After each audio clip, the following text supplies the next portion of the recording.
I'm an Education USA advisor, and as an Education USA centers are supported by the Department of State, and we try to give students credible information about how to apply to US universities and colleges, how to make your dreams come true, right?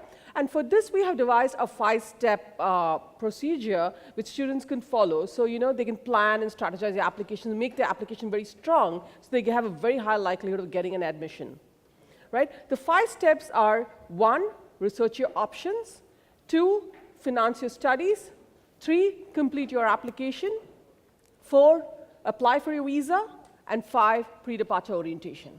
What's more relevant here for you are the first 3 steps. The researching your options, which would include finding out why you want to study in the United States. Is it a good fit for you?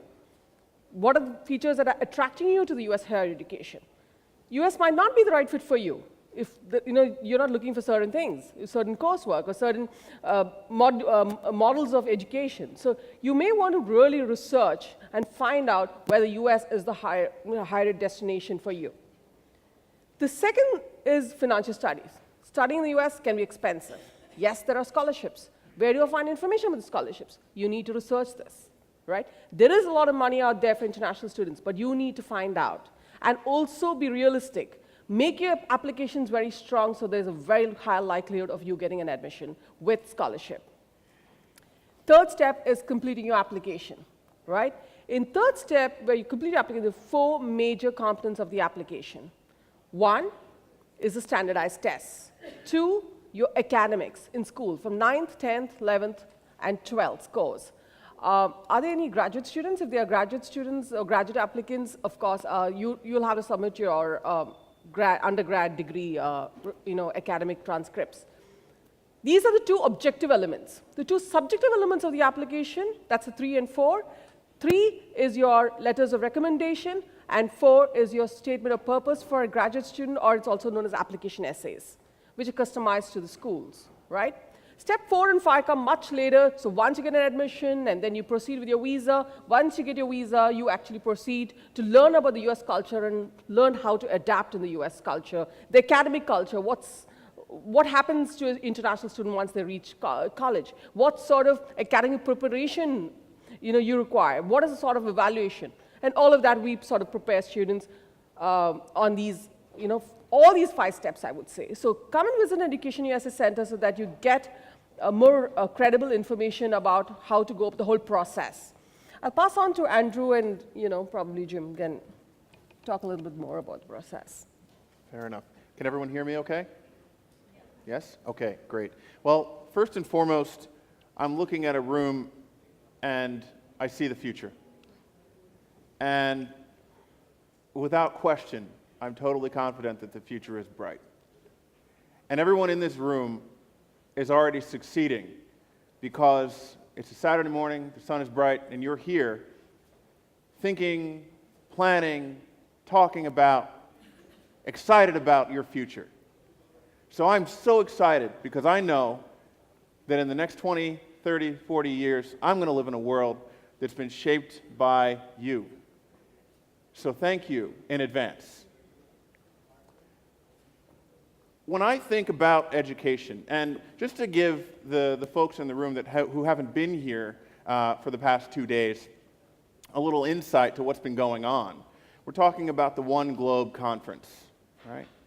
And more, it is becoming one globe with the invention of the internet and online communication, information technology. Things are faster, you have access. There are so many more opportunities than your parents or my parents or their parents had to reach out beyond the borders in a very real way, right? And so the opportunities that we're discussing, the idea of studying abroad, is still relatively new. So you are still pioneers on the scene, right? Trailblazers of what can be. So I want you to think about that, and I know I'm talking to a relatively young room, but don't forget to be serious about that because it's a very special opportunity, right? And yes, I work at Hofstra University, and I work in the business school, and I also represent the general programs. But that's not really my concern. My concern is that you find, and everybody else will echo this, what works for you. Because when you do that, you ultimately benefit society in a better way than you could if you did something because you're supposed to. Fair? So when you're thinking about studying abroad, when you're thinking about whatever it is you want to do, I have a couple of thoughts, and then I'll talk about Hofstra University programs, and I won't be too long. Whatever you do, and I know that it's kind of scary, right? Whatever you do, aim high. Decide to be the best at what you do, so long as anybody else exists on this planet, they look to you as the authority. You should think about being the very best at what you do and aiming high, not aiming low, okay? Number two, and this is where I talk about the one globe. Have societal contribution in mind. Benefit the world around you. Give back. People have sacrificed and they have worked hard, tirelessly for you so that you can have opportunities that they didn't have. Make sure that you think about opportunities that you can provide to other people to benefit them, right? When you're studying abroad, when you do study abroad, because I believe that everyone will ultimately achieve their goal of studying abroad, understand that you also educate abroad. You're learning, but you're educating. You're bringing things to the rest of the world that other people don't know. Because there are a lot of people in the United States or Germany or Japan or France that haven't been to India. So you're their first impression of India. And that's something that you should be very serious about too. And bring the very best of India with you when you come. But also, when you go abroad, remember not to forget where you come from. And I know that this is one of the concerns that a lot of parents have. My baby's going to go and he's never going to come back, right? I think that if you start from the beginning and you think about what you can learn from the rest of the world and bring it back and contribute to where you came from and make the world that you grew up in a better place.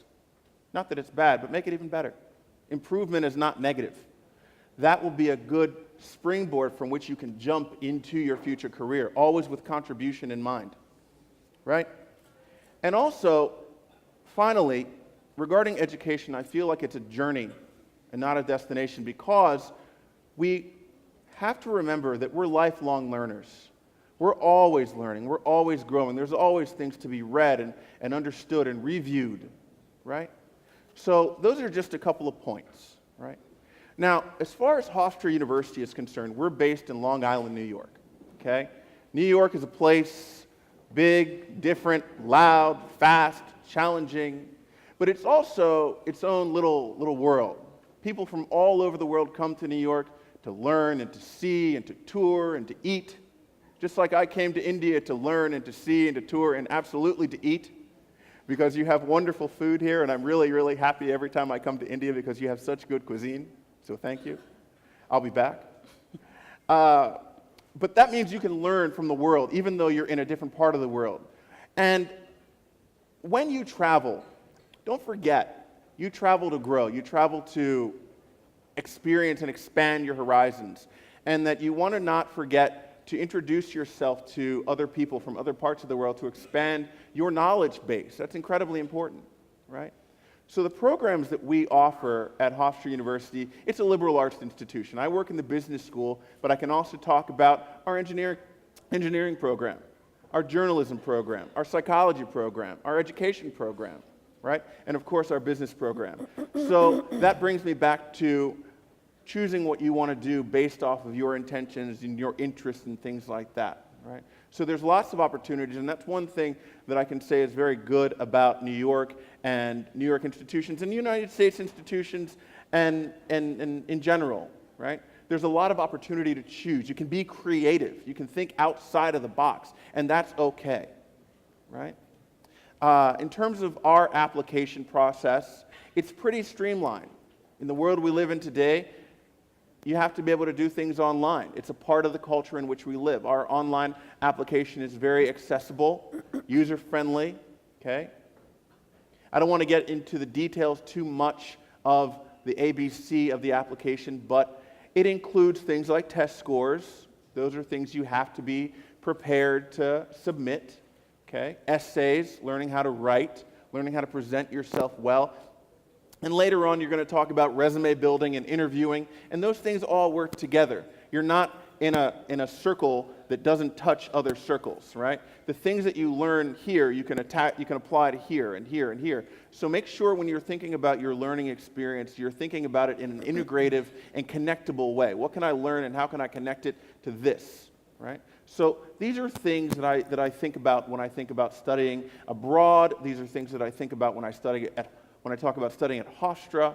And I'm very, very excited because I sincerely believe that the children are the future, and we should lead them well and let them lead the way. So thank you. The number one thing, I think, when you're thinking about studying anywhere, whether it's here, whether it's in Canada, whether it's in the UK or the United States, is number one, as you said, to research your options. What does that mean? A lot of that comes down to what is your goal in studying in college? What major do you want to study? Why do you want to study that at a particular institution? Why do you want it to be a large institution or a small institution, a small private versus a large public? All of that matters, especially for Arizona State University to frame it. Arizona State University has what's called design principles. Our number one design principle in terms of who we are, the type of university we are, the type of students that we want to serve, is leverage your place. Leverage your place means understanding geographically, even in terms of climate, politically, sociologically, demographically, economically. Who are we? What kind of an institution are we? What kind of a place do we serve? What kind of a community do we serve? And putting all that together to say, this is a community of scholars that we have, again, 83,000 students. So that's the number one thing I just wanted to emphasize again in terms of research your options. Really know why do you want to be at a small liberal arts college versus a large research university in an urban setting, in a suburban setting, in a semi-urban setting. All of those things will matter to your success. The number one reason for studying abroad is to be in a place that will help your goals and objectives both academically and then professionally moving forward. If you're going to wind up studying abroad and it's not a good fit, it's actually going to set you back, I think, further than just going to a lesser choice. I used to work at a university called New York University. It's one of the largest global universities. It has a footprint of 15 different campuses and study abroad sites. And the number one thing we emphasized even at New York University was to say, don't study abroad just to come and be with like people. That's right. Don't come just to kind of stay insular. And I've seen this, I'm Korean American, I've seen this even with Korean students, for example. You tend to kind of move to what's comfortable. So if you're going to come all the way to New York City, and you're going to be in a community that's as diverse and that upholds plurality as much as New York City, but then you're going to go for what's comfortable, right? You're going to want to be with other Korean students. You're going to want to speak Korean. You're going to want to eat Korean food, or in this case, right, be with other Indian students. Then it defeats the purpose of studying abroad. It defeats the purpose of taking yourself out of your comfort zone only to find another comfort zone. So I'm going to present a slightly contrarian view here, which is to say, don't study abroad unless you're absolutely certain that you want to be in a place where you're going to be uncomfortable, where you're going to be unfamiliar, where you're going to be challenged on everything from your kind of day-to-day routine on top of your academic routine. So going to college is difficult, right? It's not something that everybody can do and can achieve. And on top of it, to do it separated from your family and your friends is a challenge. And so one of the things that we like to be very clear about is to understand why you want to be at a particular institution in a particular locale. That's one point. The second point I wanted to make is that there are different ways to study abroad. You could study abroad for all 4 years of your college career. You could study abroad for a semester. You could study abroad for a short course. You could study abroad as a capstone or an internship. So I would even research that. Research your options in terms of what's the immersive environment that you're looking for, and how does it, again, suit your professional and academic goals. One other point just to make about that, Arizona State University, again, is the largest public university. We actually teach in 4 different realms, and we're very clear about this. We have a face-to-face immersive on any of our 5 campuses, And again, that means very much, why do you choose to be in a downtown Phoenix campus versus in a Tempe campus? One is much more urban versus a more suburban campus, which might be our West Campus. So even within the university, we offer options on the face-to-face immersive environment. We also offer options in terms of being in a fully online immersive environment. So that is something that's increasingly something that you may want to be thinking about. Studying abroad now doesn't necessarily mean having to be in a particular place for all 4 years. Is it possible for you to receive, for example, we have a fully online electrical engineering bachelor's degree. We're the only university that has a fully online electrical engineering bachelor's degree that's ABET accredited. So is there a way to study with an American institution like Arizona State University without necessarily having to move? That's another thing that you may want to think about in terms of an option. So all of it's going to come down to, again, what is your goal in studying at another institution outside of your home country, your home city, your home state? What is it that that institution can offer you academically, socially, and professionally that would warrant the investment, both financially, and I think this is a key point in terms of financing your education, both financially, but also even in terms of developmentally. You're developing in an environment that's completely different than one that you've been in already. So how do you take the most advantage of that? How do you prepare yourself to take the most advantage of that? That's the one thing that I would encourage, again, with a slightly contrarian view, and I'm optimistic about the future as well, but just being very clear about why you want to be in a study abroad environment, and again, which country, which city, which state, which institution, and being really clear about those things as much as possible.